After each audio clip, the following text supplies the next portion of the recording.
The rain wasn't poetic. It was a miserable, city-gray sheet of water that hammered against the panoramic windows of Aurelia, turning the glittering skyline into a watercolor bleed. Inside, the air was warm, thick with the scent of truffle oil and old money. For Rhiannon, it was the smell of the end of a 14-hour double shift. Her feet were a dull, distant ache. Her starched white shirt felt like cardboard against her skin, and the red vest and black bow tie were a cage she'd been trapped in since noon. Just one table left.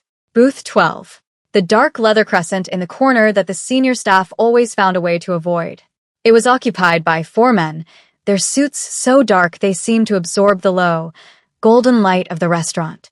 They spoke in a language that hummed just beneath the polite clatter of silver on porcelain, a low, guttural cadence that felt both intimate and exclusionary.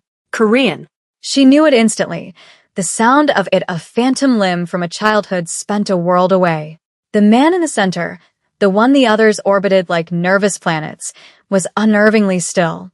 He hadn't said much, but every time he shifted, the air in the booth tightened. His hair was black, shot through with surprising threads of silver at the temples that belied the unlined severity of his face. He possessed a kind of predatory calm, the stillness of a panther watching its prey from a high branch. Rhiannon approached, her professional smile plastered on like a second skin. She was a ghost, an extension of the restaurant's decor, and that was how she liked it. She moved with an economy born of exhaustion, clearing plates, refilling water glasses, her presence meant to be felt but not seen. She didn't make eye contact. She just wanted to get this done, clock out, and walk the 7 rainy blocks to her tiny apartment. As she reached for the final empty bread plate, the man in the center spoke, not to his companions, but to her. His English was perfect, a low baritone completely devoid of an accent, which was somehow more jarring than if he'd had won. "You work very hard," it wasn't a question. It was an observation, cool and analytical. The other men fell silent, their attention snapping to her. Rhiannon felt a prickle of unease. "It's the job, sir," she said, her voice a practiced, neutral murmur. He smiled, but it didn't touch his eyes. They were dark, flat, like polished river stones. He gestured to the briefcase on the seat beside him. One of his men opened it. Inside, neat stacks of $100 bills were packed tight. It was an impossible amount of money, more than she'd ever seen outside of a movie. The man, this quiet, dangerous man who was clearly a very powerful mafia boss from the way the others deferred to him, reached in and pulled out 5 thick, paper-banded stacks. He fanned them out on the table like a hand of cards. $500,000, he said, his voice dropping to a conspiratorial whisper that was more menacing than a shout. "I will give this to you, right now, if you can say a single, complete sentence to me in my own language." His men chuckled, a low, rumbling sound. It was a game. A rich man's cruel sport.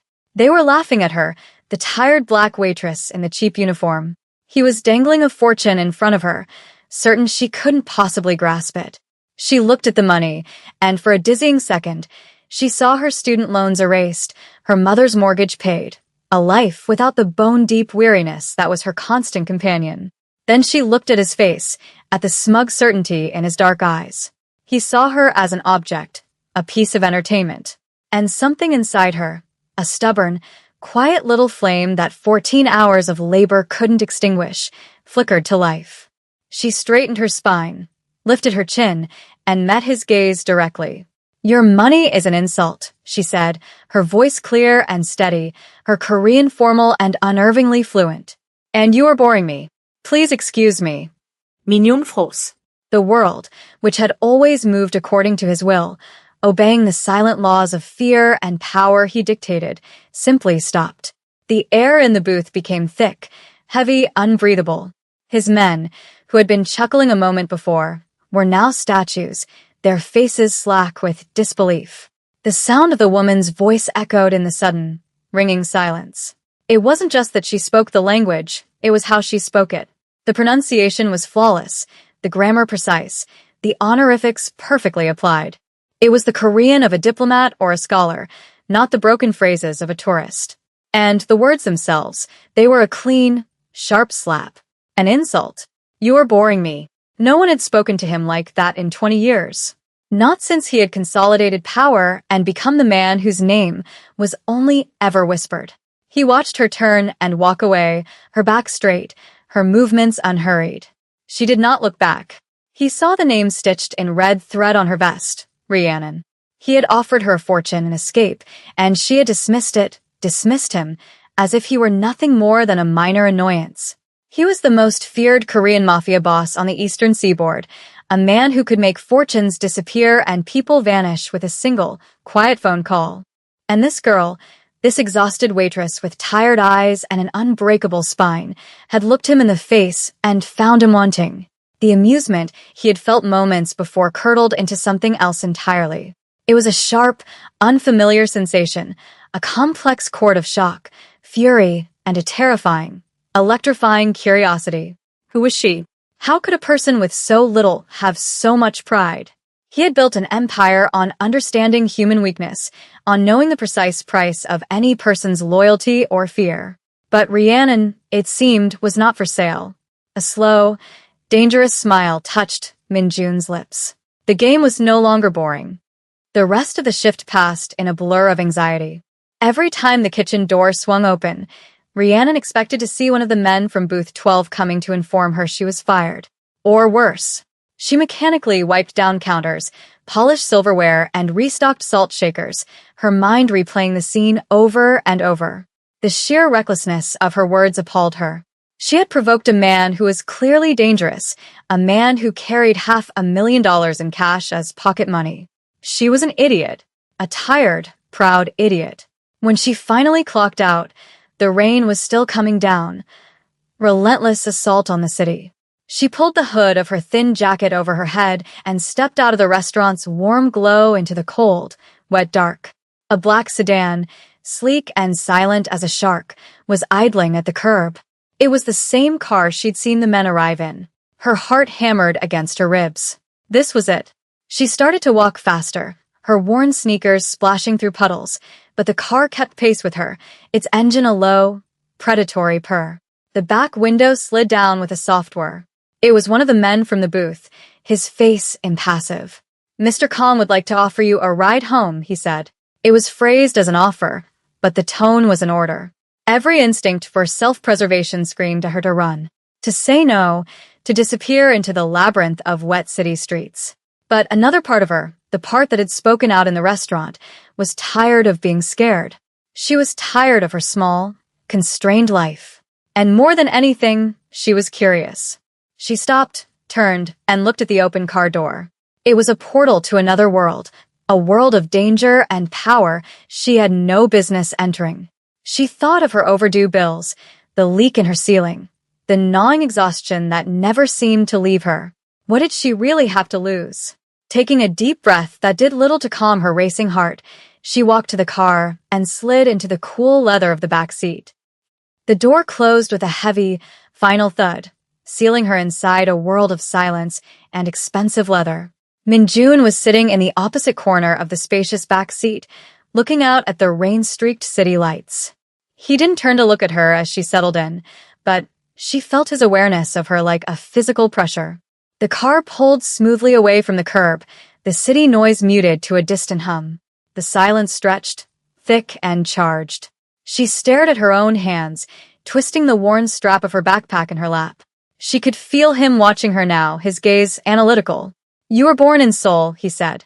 It wasn't a question. "My parents were medical missionaries," she replied, her voice tight. "We lived there until I was 12. That explained the language, but not the defiance." It didn't explain why she had thrown his offer back in his face. "That money," he began, his voice still low and even, "could have changed your life. Some changes aren't worth the price," she said, finally finding the courage to look at him. His face was unreadable in the shifting shadows. "Everything has a price," he countered smoothly. "You simply disagreed with mine," he paused, letting the statement hang in the air. "I am opening a new division of my company. A legitimate one. Imports and exports. It requires a great deal of negotiation with partners in Seoul. I need a translator, a cultural advisor, someone who understands the nuances that a simple bilingual person would miss." He named a salary that made her head spin. It was more than her father, a surgeon, had ever made in a year. It is a professional arrangement, he continued, his eyes locking onto hers. Your skills are valuable to me. I am willing to pay for them. No other obligations, it was a lie, and they both knew it. This wasn't about her language skills. It was about her. He was a collector of rare things, and he had just found a priceless artifact he didn't understand. He wasn't offering her a job. He was offering her a gilded cage, a way to keep her close until he could figure her out. She took the job. Her best friend, Chloe, a pragmatic nursing student who had seen Rhiannon through every bad decision since high school, called her certifiably insane. A Korean Mafia boss, Rhi? Are you kidding me? You think he's hiring you for your scintillating grasp of business honorifics? He's going to eat you alive. Rhiannon knew Chloe was probably right. But the offer was a lifeline she was too desperate to refuse. The office was on the 48th floor of a gleaming glass skyscraper, a sterile, minimalist space that screamed corporate legitimacy. Her desk was mahogany, her computer was state-of-the-art, and the view of the city was breathtaking. The work itself was surprisingly real. She translated dense legal contracts, sat in on video conferences with serious-faced executives in Seoul, and drafted correspondence that navigated the treacherous waters of international business etiquette. She was good at it. Her competence was a shield, a suit of professional armor she wore every day. Min-jun was a constant, quiet presence. He was rarely in the main office, preferring his own private suite, but she always felt him there. He would appear silently in her doorway to ask a question about a contract, or summon her to a meeting where he would sit in his characteristic stillness, observing everything. She began to see the machinery of his power. It wasn't in loud threats or displays of violence. It was in the way powerful men deferred to him, the way a single, quiet word from him could end a negotiation, the palpable fear and respect he commanded without ever raising his voice. Yet in the quiet moments she saw other things. She saw the way he would watch her when he thought she wasn't looking, his expression not predatory, but something closer to puzzled wonder. She saw the faint lines of fatigue around his eyes that his perfect suits couldn't hide. She was a complication in his perfectly ordered world, and he didn't know what to do with her. The tension between them was a constant, low hum, a wire-pulled taut that vibrated with every shared glance, every professional exchange. She was losing herself, just as Chloe predicted, but not to fear. She was losing herself to a reluctant, terrifying warmth. One night, they were the last two in the office. A storm had blown in, a furious echo of the night they'd met, and the city below was a glittering, rain-lashed tapestry. They had been working for hours on a difficult negotiation, and the air was thick with shared exhaustion. Min-jun had dismissed his driver. They were alone, suspended 48 floors above the world. He was standing by the window, his back to her. "Why did you come back to the States?" he asked, his voice softer than she'd ever heard it. The question was personal, a deliberate step across the professional line they had so carefully drawn. "My father got sick," she said, the memory still a dull ache. "We had to come back for his treatment. He passed away 2 years later." She hadn't meant to share that much, but the quiet of the room and the drumming of the rain against the glass pulled the words from her. He turned from the window, his face shadowed. "I am sorry for your loss." There was a genuine note of sympathy in his voice that caught her off guard. "And your mother?" "She moved back to her hometown in Alabama. She worries about me here." Rhiannon gave a small, humorless laugh. "If she knew where I was working, she'd have a heart attack." He was silent for a long moment, studying her. "My father," he said, his voice dropping even lower, "built this enterprise. He was a hard man. He taught me that emotion is a weakness, that caring for someone makes you vulnerable. He died believing that it was the most he had ever revealed about himself, a tiny crack in the marble facade. He was telling her in his own way that she was making him vulnerable. The space between them crackled with unspoken things. The danger he represented, the impossible chasm between their worlds, it all seemed to fade away, leaving just two people, alone in a tower, sharing a moment of fragile, unexpected honesty. The professional arrangement was a ruin, and they were standing in the wreckage, finally seeing each other clearly. The crisis came without warning, a violent intrusion into the sterile quiet of their professional world. It was a Tuesday afternoon. Min-jun was in a meeting across town, and Rhiannon was heading out to pick up lunch. As she stepped out of the elevator into the building's marble lobby, she felt the shift in the atmosphere. Two men in tracksuits were standing near the revolving doors, trying too hard to look casual. They weren't Minjun's men. Her blood ran cold. One of them met her eyes, and a slow, ugly smile spread across his face. He nodded to his partner. She didn't think. She just turned and ran back toward the elevators, fumbling for her phone. They were after her. She was a tool, a way to get to Minjun. A vulnerability. She stabbed at the elevator button, her hands shaking. The door slid open and she threw herself inside, just as one of the men lunged for her, his fingers brushing the back of her jacket. She jabbed the button for the 48th floor and collapsed against the wall as the doors slid shut. She called Minjun. Her voice was a ragged whisper. Lobby. Two men. They're coming up. The line went silent for a beat, and then his voice came back, transformed. The calm, controlled man was gone. In his place was something cold, ancient, and absolutely lethal. Lock the main office door. Go to my private suite and lock that door too. Do not open it for anyone but me. Do you understand? She did as he said, her heart pounding a frantic rhythm against her ribs. She barricaded herself in his office, listening to the terrifying silence. Minutes stretched into an eternity. Then she heard it, a loud bang from the outer office, followed by shouting. A crash. And then silence again. A key turned in the lock of the suite. The door swung open. Mignon's suit. His suit was immaculate, but there was a dark splash of blood on his white cuff. His face was a mask of cold fury, but his eyes, when they found hers, were wild with a terror that mirrored her own. He crossed the room in 2 strides, his hands framing her face, his thumbs stroking her cheeks as if to assure himself she was real. The control was gone. The Korean Mafia boss was gone. In his place was just a man, terrified of losing the one thing he could not replace. He took her not to her apartment, but to his, a sprawling penthouse that felt more like a fortress in the sky. The silence in the car was absolute, a heavy blanket of shock and adrenaline. He didn't let go of her hand the entire way. Once inside, he led her to a massive bathroom of black marble and chrome, his movements still tight with a barely suppressed violence. There was a thin, shallow scratch on her forearm from where the man's fingers had grazed her jacket. It was nothing, but he treated it like a mortal wound. He gently cleaned the scrape with an antiseptic wipe, his touch surprisingly tender. The clinical act seemed to anchor him, to bring him back from the precipice of whatever cold rage he had just unleashed in the office downstairs. When he was done, he looked up at her, and the last of his composure finally shattered. The powerful, untouchable man who commanded a criminal empire looked utterly broken. "When you called," he began, his voice rough, hoarse with emotion, "when I heard the fear in your voice, I realized my father was wrong." He sank to his knees before her, taking her hands in his. It was a gesture of such complete surrender it stole her breath. "Vulnerability is not a weakness," he whispered, his forehead resting against their joined hands. "Living without feeling anything, that is weakness. And before you I was weak. I was a ghost in my own life." He looked up, and the raw, unguarded truth in his dark eyes was devastating. "Seeing you in danger, it didn't just make me vulnerable. It made me real. You make me real, Rhiannon." He took a ragged breath. "I love you. It is the only true thing I have ever known."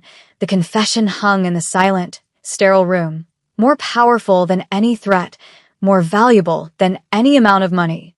The great and terrible Minjun, the Korean Mafia boss, was undone, not by a rival or a bullet, but by a quiet waitress who had refused to be bought.